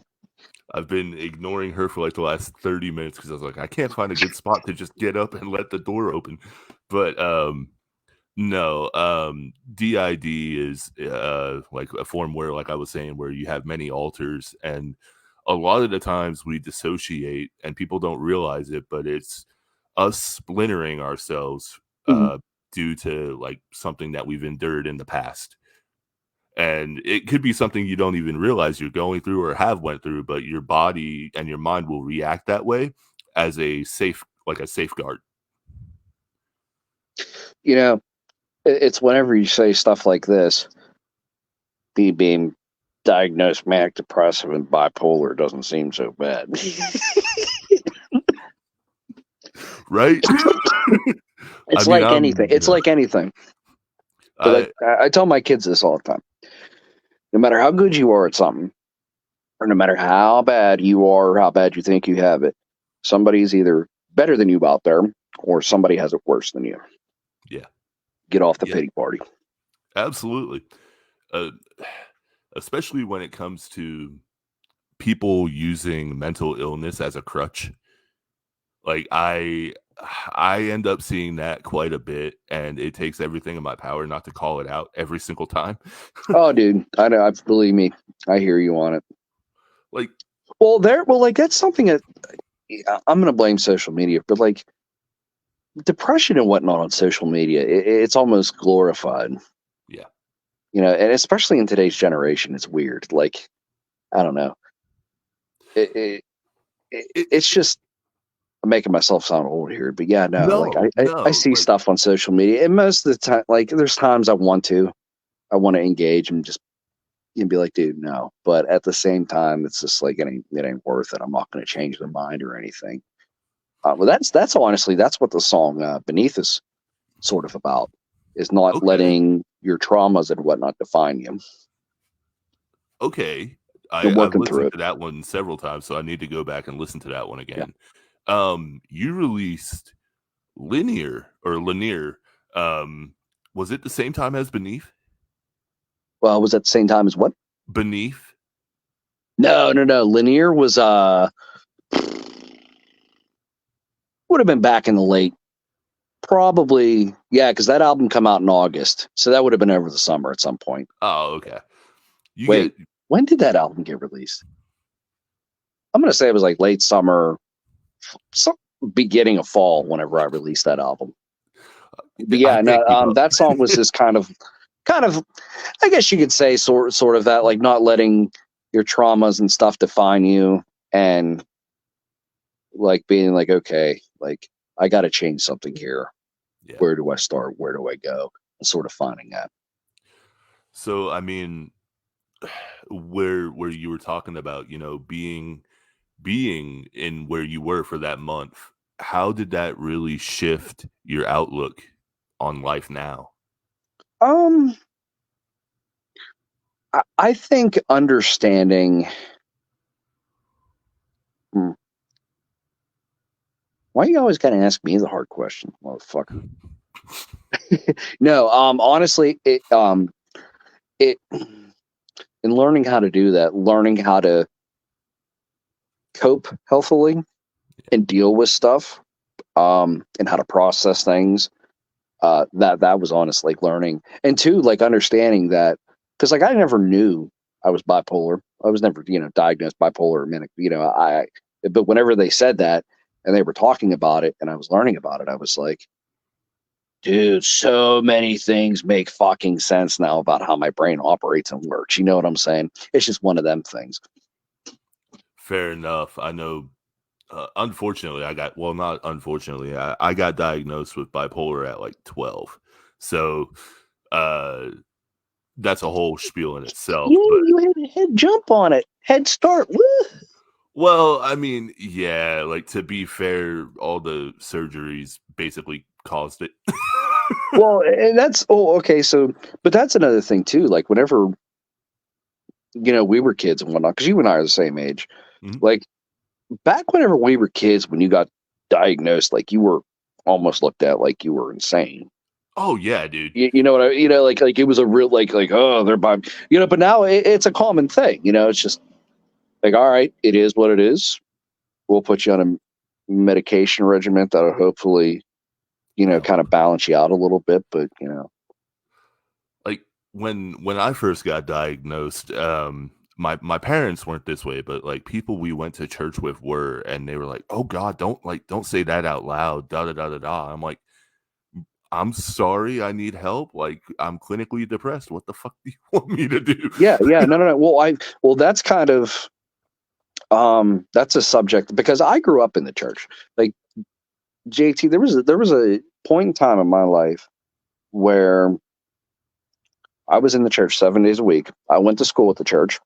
Yep. We had Sunday morning service, Sunday evening service, Wednesday night service, and we had a bus route where we went around Butler, and we picked people up that wanted to go to church. And that was on Saturday. On Saturdays, we would ride around and be like, "Hey, you coming tomorrow? We coming to pick you up?" Da da da da da. And the church we have nowadays, because like a lot of people try to get me to go to church, and I don't go to church anymore. And it's not because I don't believe in Jesus and God and whatnot. It's not that. It's the fact that religion nowadays is weaponized to fit Mhm. to fit and propagate a political agenda. My boy speaking facts. Yep, that's actually what the song "Wax" is about. Really? Yeah. I would not have gotten that one actually Yep. if you didn't tell me. No, I have another song too on the release that I'm working on to come out in May. Coalesce. That's what it's about too. Okay. Yeah, So and like that, and that's the thing too is like the song. Let me see, what's another song I wrote? Seraphic Rising, the track number 1 off of the Dead Prophet Alive EP. That's okay. what it's essentially about too. Okay. And funny enough, I was listening to Radiohead really, really hard, and like Paranoid Android at the very end. I don't know if you know this. So that song originally was supposed to be like God kills his children. The very last lyric of the song, Oh shit. God kills his children. But the record label was like, like God loves his children. And I ended the ending lyric on that song is, I was just listening to it earlier. Only God's children. Only God's children partake of the bread where blood and bones drift them. I can't remember. I'll have to go back, but it was definitely inspired by Radiohead's "Paranoid Android." Oh damn. That song. I'll have to go back and check that one out because I listened to that EP a couple times. Yeah. But man, I try to keep up with you. I really do. It's just Shout out to Bill and Dead Prophet Alive. yes. Bill's the fucking man, dude. I'm I'll- so hyped because he's working on a new album. He has like 2 albums he's working on, but he did like lead vocal, backup vocal type things in our song "Solitude Dance." Dude's got a great voice, but he's going to be singing. He's going to be like Dead Prophet Alive is going to be strictly him. So I'm really excited to see what he you know, because dude's a musical genius. Like him and I think so much alike. And I'm excited to see what he does in the future with that project, man. Hell yeah. Well, I mean, speaking of collaborations, you also were just featured on Skies of Terra's Invincible Codes? Invincibility Codes, yes, it just Invincibility dropped Codes. yesterday on all streaming platforms. It's a That great song song. was a 4-year journey. If you're watching this, go listen to Skies of Terra Invincibility Codes. That is a banger of a track from start to finish. Yes, it is. I was listening to it earlier, and I listened to it like 2 or 3 times on repeat. The part where you come in, I was like, "Oh, okay, he's doing something a little different here." Well, that song, like I said, a 4-year journey. Somewhere at the beginning of 2020, I want to say it was before COVID really hit. Yeah, it was before COVID really hit the United States. Cletus had hit me with that. It was a rough instrumental of it, you know, and like I dug it, but like it had a lot of ironing out that needed done. And like I kind of wrote parts to it, you know, but like he couldn't figure out how to make it better, and I just with like because it had these like crazy off time drums and whatnot, like vocally, like I couldn't fit the groove. Like the guitar part was still the same, that Yeah. you know, but like the off time drums, like I couldn't really jive with it. So he ended up putting it down, and then we came back to it in 2022. We were talking about it. He's like, I'm reworking it. Like, are you still down? And I was like, dude, fuck yeah. Like, you know, and there was times even in between that, whenever I was like, when are we gonna do that track? That was a pretty solid track. It's like, yeah, like we'll get to it. We'll, you know, and then he really got on like wanting to get it done, and he gave me the new music, and I was just like, dude, like yes. They were like, go ahead and write your part, and then we'll work from the Brit, you know, whatever you do, you know, we'll work off of that. So that was nerve wracking because I don't know how much of Skies of Terra's music you've listened to, but like Cletus The and first one. even just vocally, Cletus and Justin, they're both very talented at what they do. Cletus has a killer melodic singing voice that fits like kind of like the alternative rock and you know post-hardcore emo type. You know, he's got that kind of vibe. He has a really weird, interesting tone because like he's not whiny, but like he has a higher range. You know what I'm saying? And Justin is just brutal on the mic. He has this crazy vocal tone that's somewhere between like Randy Blythe and the dude from Autumn to Ashes. Yes. And just they're both so damn good. And then whenever they do, you know, you mix their styles together, it's just like peanut butter and jelly, man. So I have the song. I'm like, all right, like, how do I take this crazy, spastic, dissonant, glassjaw, metalcore type sounding song, and how do I like? I knew I had to send it out with a bang. And so like when I finally really got into diving in and recording it, I was nervous as fuck sending it over to them, but they were like, dude, oh my God. Like, yeah. And then they come in, they did their stuff. Like, dude, it's a masterpiece. I love that fucking track, man. Yeah. Shout out to them guys for having me on. Shout out to all you fuckers for having me on stuff. Why you keep having me on stuff, I don't know. But dude, yeah, I've had I've been very blessed with the fact I've gotten to work with a lot of people, not only in the United States, but just all over the world. Yeah. You know, people collabing with me and having me on their stuff, man. Like that's something I never take for granted. You know, I'm very thankful. Well, I mean, I think what it is, man, you bring your style to every single track that you are featured on in a different way. So it's never like you're not copying what you did in another thing. It's always you're looking at this track as what can I do to put my mark on it? Pretty much. Like whenever I get a feature, like I listen and I'm kind of like, because a lot of times people say like, oh, you don't want to outdo the artist, like, you know, of the composition, you know what I'm saying? But at the same time, I'm like, I want to make it known, like there's a reason they asked me to be on this fucking track. You know what I mean? No, and I don't look at it as a comp, you know, and I look at the way I look at music. I look at music like especially vocally. Like I look at it kind of like a lead guitar, like kind of like, okay, how am I going to do this to where it's not just there? Like I want to make it like I want you to be on the edge of your toes, you know. And Yeah. that's honestly that's a big reason why I shift back and forth from styles so frequently. Am I, you know, just kind of like I'm just going at it, feeling that heat and just trying to get you to be like, holy shit, dude. You know what I'm saying? My whole take on being a collaborator is like I subscribe to the whole Tech Nine method where it's like every time he has a feature, they're going balls to the wall because they Yes, wouldn't have exactly. put you on that track if you weren't able to. Well, and the thing that pisses me off, I'm not going to say the name because that's douchey, you know, and it's ignorant. But like, I was on a cipher a couple years ago, and everybody had this name. A couple of the people had this name, big name that was up and coming, and they dropped a lot of money. And the dude gave a shit perform. Like it was just like, okay, yeah, like that pissed. Like that's not what I want. Like, it, even if I'm not the best on this, like on the track, like I want it to be in a, like, you know, I want like dude went in and he went hard. You know what I'm Yeah. saying? Yeah. Well, I mean, like, dude, in all transparency, I wouldn't have went to you with Better Off Dead if I didn't think you had a killer fucking voice. Oh my god, I'll never forget when you sent me that and I heard the hook. I felt, oh man, JT. Dude, I'll always give credit where credit's due. That hook just sent that fucking song home, dude. Oh my god, that was a fun song.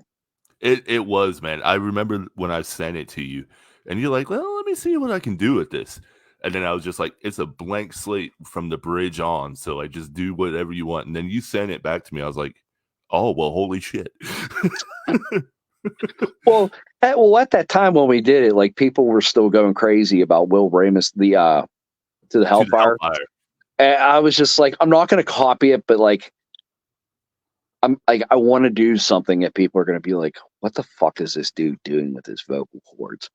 And so, you know, that was pretty fun for me to do. It was like That was a fun track to experiment with. I'll tell you forever how much I appreciate you. And I know we're coming up on, it's almost an hour and a half. So I only have a few more questions for you. I'm Okay. having such a great time with you, man. Truly. Much love, man. Much love. Back at you. A little bit behind the scenes. This is actually the first time me and Pat, even though we've been friends for years, like this is the first time we've actually had a long conversation. Yeah. Yeah. I think we've had like one phone call. Yeah. Like that was a decent, you know, like a decent length, you know, but this is the outside of texting each other, which you and I do text a lot. Like this is the most we've ever actually been chatting and whatnot. Yeah, so it's nice to know I'm not being catfished, you know, like I'm sending all my money to you right now to support a Nigerian prince or whatever. That's a pretty eye you got there, boy. But no, so talking about vocals, man, you've really kind of been leaning into a little bit more of your melodic cleans lately. So what's that journey been like? That's a really hard. Well, it comes from the fact that I'm getting older. And well, that's another thing too. Like going back into, we were talking about, you know, having idiopathic angioedema with me getting sick and whatnot. Like a lot of times, like doing the crazy vocals that I get to do in a lot of songs. Like I don't. Here's something else that annoys. I'm gonna go segue into something else. I don't dislike bands that go into a big studio and have the top-notch production and everything. I hate that singers nowadays, they go in, and I'm not against, you know, pitch correcting Melodyne and whatnot. I've recently had Gus start doing that for my vocals. But like, dude, they have everything so perfect that whenever they go and do it live, They can't do it. they fall on their fight. Yeah. And that's the thing. I feel like they said, you know, yes, does it sound amazing? 100%. But they're setting themselves up for failure.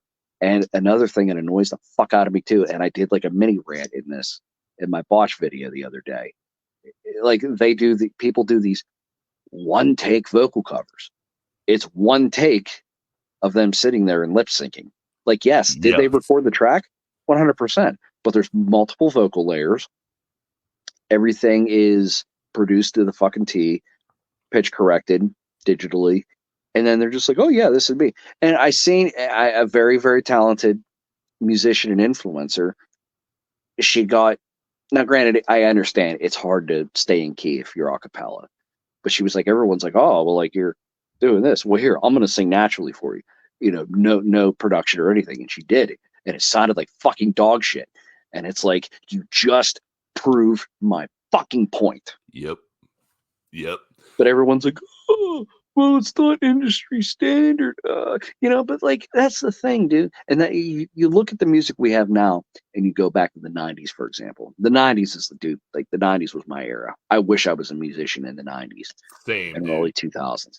But Same. like, there's no, when it comes to production quality, the industry nowadays has it so set that everything sounds the same. Mm-hmm. When you go back to the 90s, it didn't matter if it was a metal record, but a lot of the shit, hell, we'll go back even further. You take a song like Ozzy Osbourne's Crazy Train.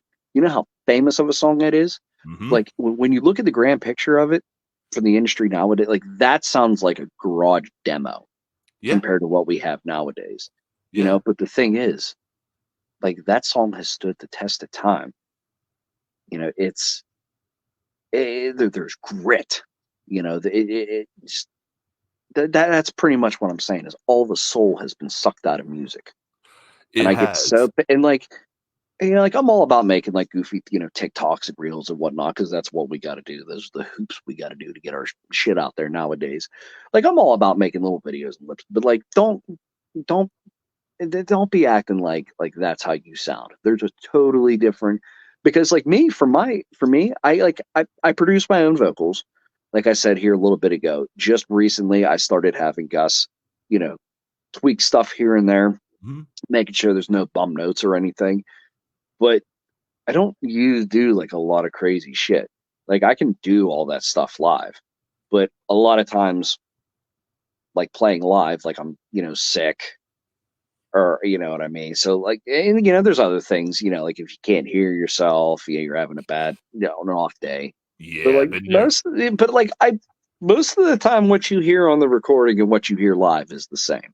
And that's a rare fucking thing to find nowadays. It is, and it's a general rule of thumb I go by. Like, I refuse to record anything unless it's an effect that I can't do live. Because if, like you said, like you're showing your hand, like you're showing what you can't do, and it's like you're basically deteriorating your own career before you even have it. And where you were talking about, you know, all the soul being sucked out, it's like with my shoegaze metal, like, I refuse to let anybody else mix it. It may not be the best, it may not, but it's genuine, it's raw, and like, I mean, say what you want about music, that sounds 1,000 times better in my opinion, but it's like, at least it has a depth of it has emotion. character. Yes. That's why, like, I like producers like Steve Albini. He's a famous Kurt, I can't think of his last name. He's the guitarist for Converge. Kurt Ballou. Yeah. Like, their stuff's like really well. Okay, well, we were talking about Nirvana earlier. Look at Nevermind versus In Utero.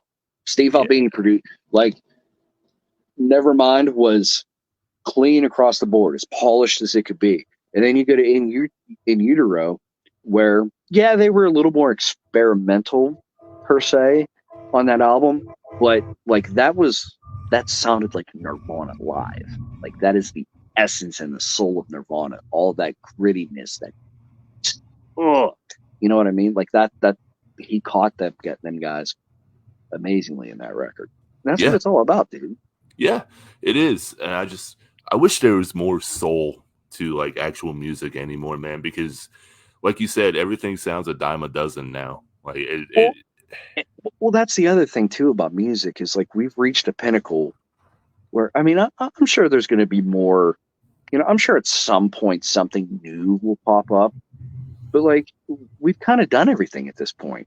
Yeah. And like now, like, we have country rappers, just like, there's so much mixing and matching with John, which is cool. It's awesome. But like, Yeah. that's kind of what we have to do. Like, there's no like, original sound. Like, holy shit, nobody's ever done that before. Like, it's all been done at this point. You know what I'm saying? Well, I mean, it's like, every song is a sample of something that's been in the past. Yeah. Yeah. No, you're 100%, dude. Like, Yeah. No. everybody like, gets upset about that, but I mean, it's the truth. But like, I feel like when we're talking about the soul, I don't necessarily doubt the soul of the musicians making the music, but it kind of gets to a point like where it's just, it's all been done before. You've heard this, you know what I mean? Yeah. And then the other thing too is like bands that are, legit trying to make it, they're spending the money, they're playing the shows, they're going to the top notch studios and whatnot. Like, they unfortunately have to succumb to that. Yeah. To get out there. Like, you hear it all. I friends of mine that have, toured with big acts and whatnot, like, they've talked about like going into the studio and then the producer, throwing their hand in the mix and diluting it down, because like they'll flat out tell them, and they're right to a point, that's cool at all, but like, nobody's going to listen to that. Do it this way. And then Yeah. they're like, oh shit, well, like, we want everyone to hear us. We want to be famous. So, they do that. So it kind of comes, I mean, and I'm not saying that's wrong either, because, that's, they want to do that. You know what I mean? Like, they want to get the big dream, but it's a matter of whether you're willing to compromise that or not. I mean, yeah, it's a double-edged sword. I mean, obviously, I've never had that opportunity, but to me, it's like, whoa, you're great. We can make you sound commercial, though, but you have to compromise character. Well, that's kind of like, and I forget this a lot of times with Seethe, because I've gotten a lot of love for Seethe. Honestly, I'm so very blessed that I've gotten as far in my career as a solo artist, doing the music that I do. But I often forget, because Seethe it's glitchy, it's distorted, like, it's very well produced, but it's almost produced in a way to sound like shit. Not that it sounds like, but it's very experimental. It's very weird, and it's a harder thing to market. Where non-stitch method, like, people love right from the get-go, but it's a more palatable, mainstream, type vibe. You know what I mean?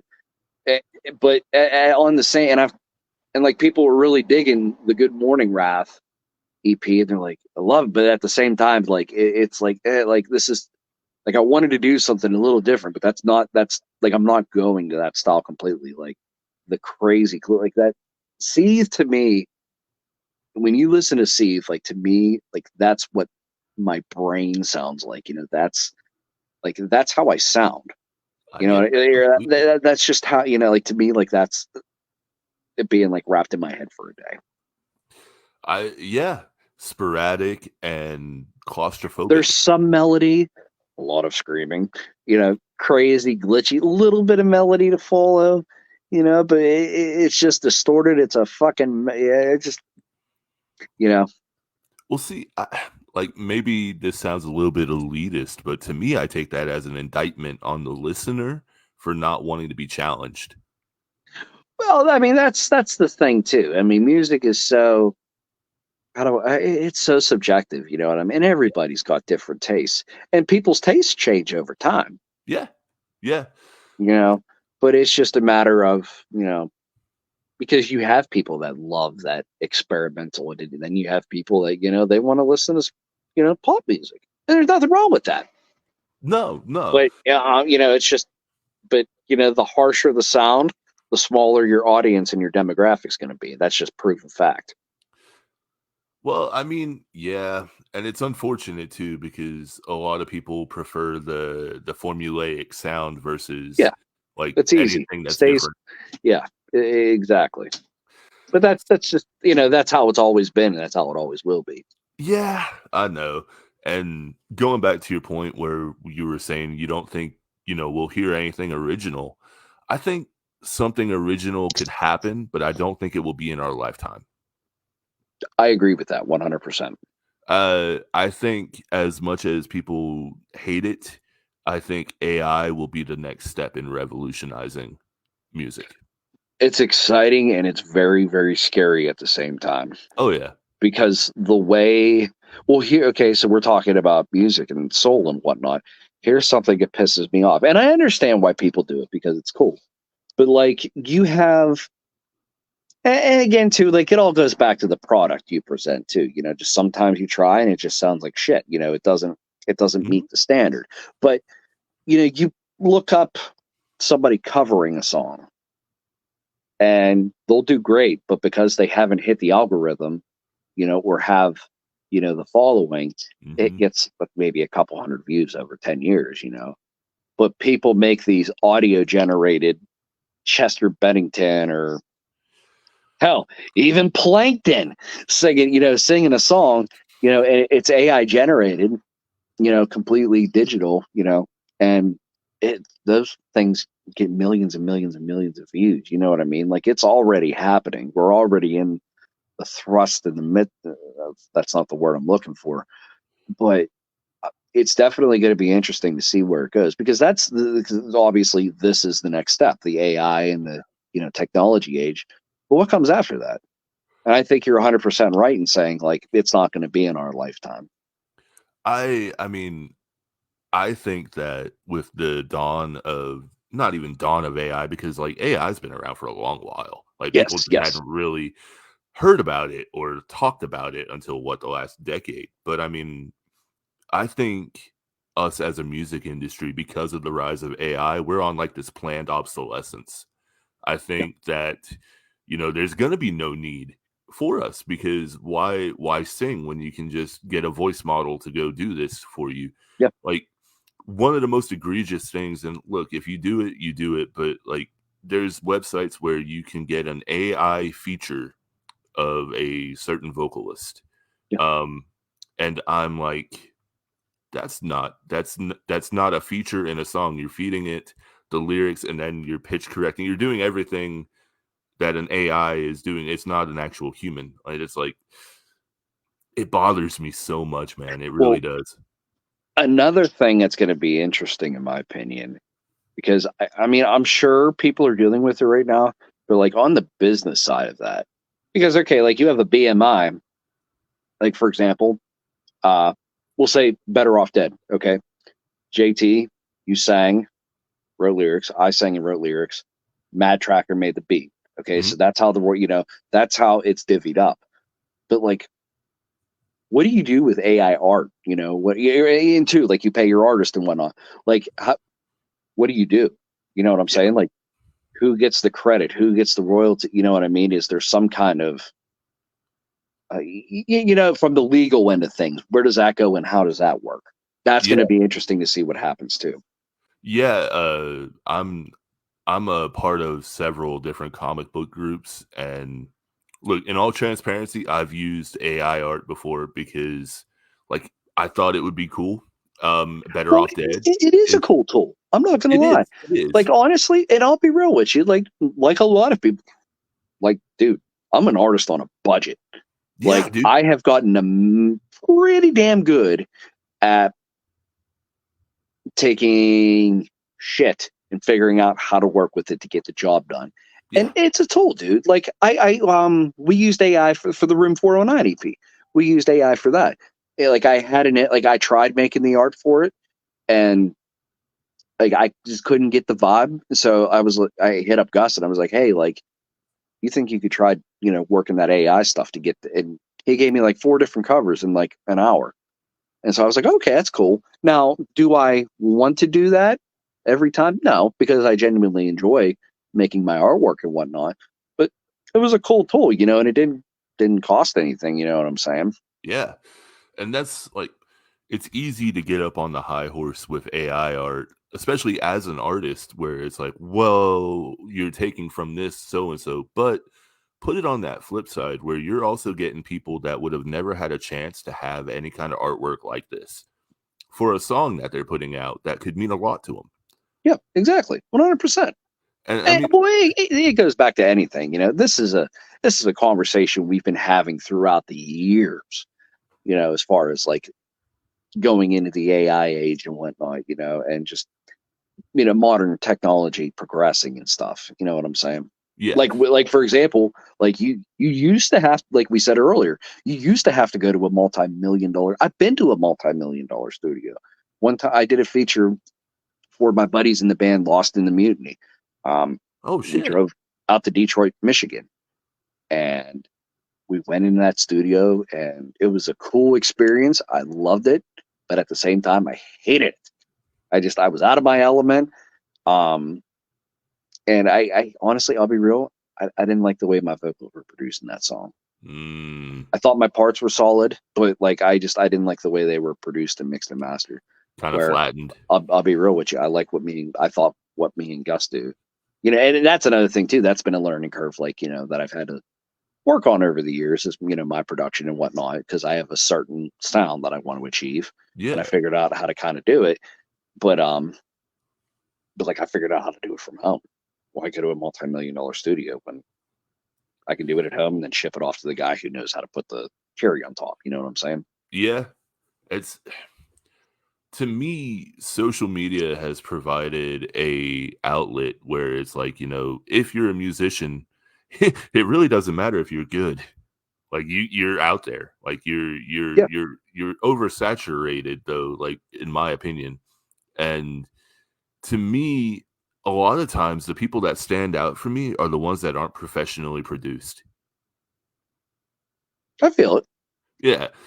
Because Well, it's like, that's the thing. That's the thing too. Okay, going back to the soul of music. Sorry for me for taking it, but like do it. I like a lot of times whenever I listen to a band, I like to go back. Me and my brother used to do this all the fucking time. Especially like you remember, like in like 2005 to like 2010. You remember how like you could go to blog spots and get on media Yes, fire and dude. all that. Okay, but like you used to be able to like not just download the album you wanted, but like you could go back and find like the OG fucking tapes and early recordings. Like Yeah. that was my shit. That's what I used to listen to. I'll look at, okay, what's a band I'm thinking of? Okay, I understand the bad I know what you're getting ready to say.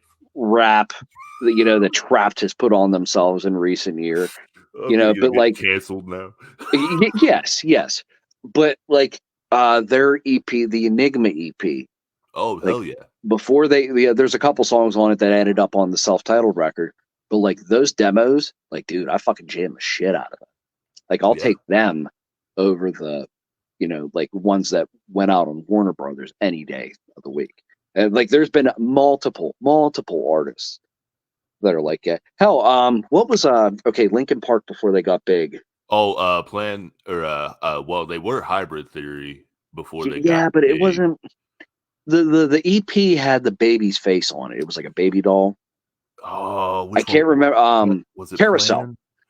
Plan? Okay. Carousel. That was but like that, like that just the gritty. Like it sounded good. Was it as good as obviously like the the professional mixes they would get going into the big studios No. after they got signed? No, but like, dude, there was just such a grittiness and just an energy to it. It felt natural. It wasn't. Yeah. Like I could go on about this topic for days. Oh my lord! But you get the vibe I'm laying down here with it. Yeah, it's, man, I miss those days. Dude, I know. Like when you said Blogspot, I was just immediately When I said taken what? back. Blogspot. Oh yeah. I was like immediately taken back to finding all these suspicious Russian links to RAR documents that I had to unzip and learn how to fucking manage. Yep, 100%. Yeah. Like kids today, I'm literally saying that now, is kids today have no idea what it was like. No, dude, not a clue. Dude, we used to stay up all night. Those are some of my happiest memories with my brother. We would just be staying up all night. I'd be in my room, he'd be in his room, and like we would just send emails back and forth. Be like, "Yo, I found this." He'd be like, "Yo, I found this." So, and then we had the iPods, obviously, but the very short-lived Zune players. You remember that? I always wanted one, dude. Okay, so I got like it was like a 200 gigabyte one. It was huge. It was like a big, it was big. I'll never forget my wife back. Her and I had just started dating. I was in college. I spent like 150, 200 bucks on this big so I could put all my music on it. And I had I stayed over at work, and I was waiting until she got off work. We were going to go out somewhere. So I was finishing, I was in the break room and I was working on paper and whatnot. And would you know, I left the fucking backpack on the trunk of the car, and it stayed on until we got onto the highway, and I realized it. So we turned back around. Dude, my books were torn to shreds all over the highway. My papers are everywhere. The Zune was crushed into a million fucking pieces. Oh my God. That's unfortunate. So what did I like? I'm like, I can't just tell. Like, I gathered up as much as I could. Like, I brought in all the pieces to the puzzle that I could to my professors. I'm like, this really, really stupid yet tragic thing happened. Can I get an extension? I'm not bullshitting you. Here it is. There's the tire track marks right there on that page right there. I was like, I'm just imagining that and the professor being like, "Are you fucking oh kidding me?" man, dude. But man, I know we're coming up. We ran long, and I knew we would. Like, it's just the way we are. Man. We're almost on 2. Oh, holy crap! We're almost on 2 hours at this point. Yeah, Holy dude. shit. It I'm doesn't having feel a like it. It blast. feels like we just started. I know, and there's so much more we could actually talk about. So that's me extending to another episode if you want, man. I would love to have you back on. I'd love to be back on. Hell yeah. So, anytime, buddy. Where can they find you? I know I got the whole Seethe follow down there, but where else can they find you? I know you're on Instagram and TikTok. You can find me on Instagram, TikTok, Facebook, YouTube. All my music is on all my streaming platforms. Yeah, it's not hard to find me. Check it out. I got 2 brand new EPs dropping. I have a rather long discography. I got plenty of tunes to check out. If you like stuff of the electronic and new metal type vibe. Yeah, we got some cool. I got a lot of cool stuff that's happening this year. I don't want to say too much until announcements are released, but it's going to be a good year. Thank you so much for having me on, dude. We've been talking about this forever. It was great to finally sit down and chat and whatnot. It really was, man, dude. Like it feels like I mean, obviously talking to an old friend, but like legitimately, I could just sit here and talk for hours. Like, it's just how it's always been with us. Yeah, 100%. Like 100%. Getting to be able to actually do it and not have a time constraint was really fucking dope. Yes, absolutely. Absolutely. Shout out to my wife for keeping the kids at bay so I could talk to you for 2 hours. Yes. She's the real MVP here. Dude, major shout out to her because, like, I guess before I get off here, I like to say to everybody, like I said, my music's aggressive, it's angry, but I preach love. Yeah. You are worth it. You know what I mean? Get help. Yeah. And then 2, like, we only get a little bit of time on this rock. If you want to do something, obviously aside from, bad stuff like rape and cults and hurting other people or animals, don't do that. That's bad. Don't do that. Yeah. But I mean, like, it doesn't do, if it makes you happy, do it. Yeah. If they say, oh, you have no reason doing that, you suck. You know what? Fuck them. Yep. Do it anyway. You only live once. Exactly. You never know until you try. No. It's a profound message too, man, that I wish more people would listen to. But man, with that, I will also say, finally able to announce that you and I have been working on a new track. This one, man, this has been forever, right? Like, I think you gave it to me around the time we were doing the Cypher. So it would have been back of like spring of last year. Yeah, dude. That's hard to believe, right? And time flies, dude. I honestly don't. Well, hell, we're already into March of this year. I don't know how, man. Like, I feel like 2 weeks ago we were having a party for New Year's. Right? But man, fast, man. I'm We're getting so old. stoked. I really am. It's going to be a banger. I think it's Uh, cool. It's going to be a good track, man. It's something I hadn't done yet, like the style. So I'm like, I'm always wanting to expand and do different shit, even if it's not necessarily good. But you know, that's just me. I must say, being the one that had to engineer your vocals, you crushed it. He says that, but then he's like, I added like a shit ton of melodyne, and then I got another screamer and No. This song's a beast. It is. I got to get that sent over to Gus as soon as possible because I want that thing out. For those that are listening, it's going to be the newest drop from Six Scars featuring my boy Seethe. It's going to be called Abusement Park. I'm so very stoked for that one, man. Yes, sir. You blew me away once again. I was like, what the fuck? Dude, like legitimately, you sent it to me, and I'm like, how does he make these? Okay, so let me ask you a question, not to keep this conversation because we keep trying to wrap this up, but we keep talking at the same time.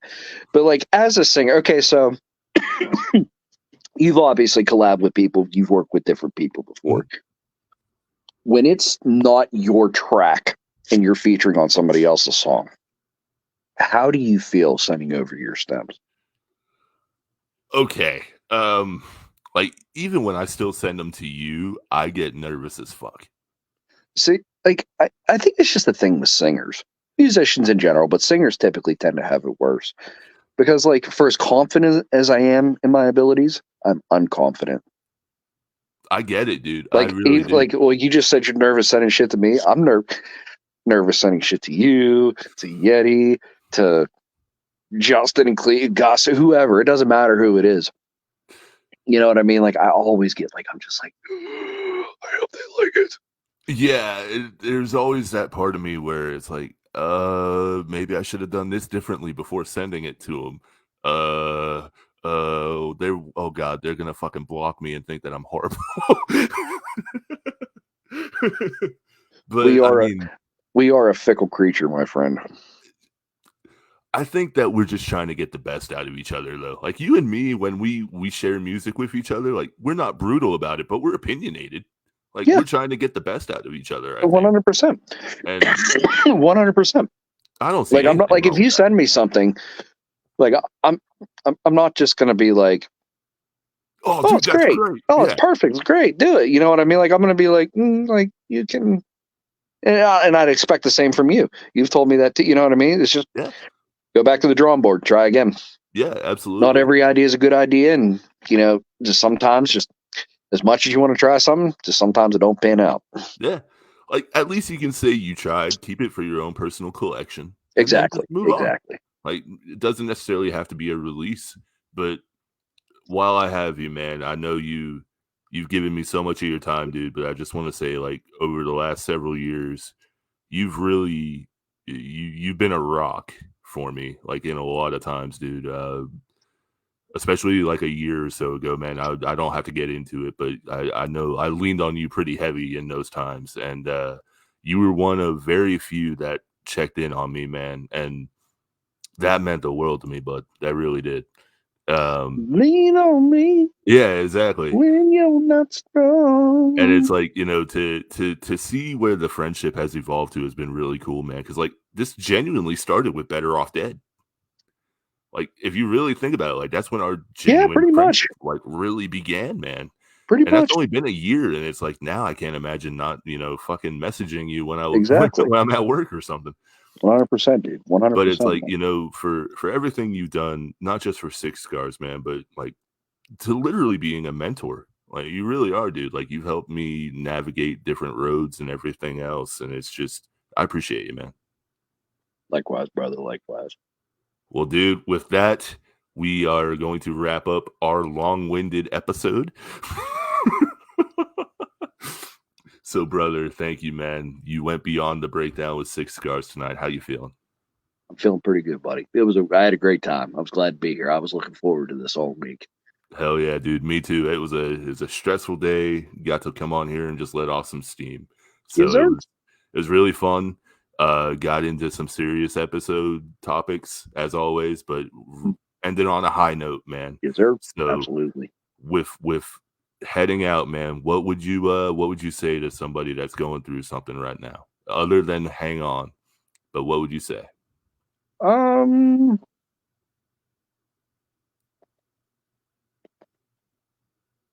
The fish lips is a good one. I'm drawing a blank here. Okay. Normally I'm quick on. Sometimes I'm quick on my feet, and other times I'm not. And this time I am not quick on my feet. Well, I worded it wrong too. So what would you say to somebody that went through something that you did? Besides, hang on. Keep on. I would start by saying, don't go to Heritage Valley mental health clinic, because that was hell. I mean, not having to go to any is really. No, I would say find something you like to do.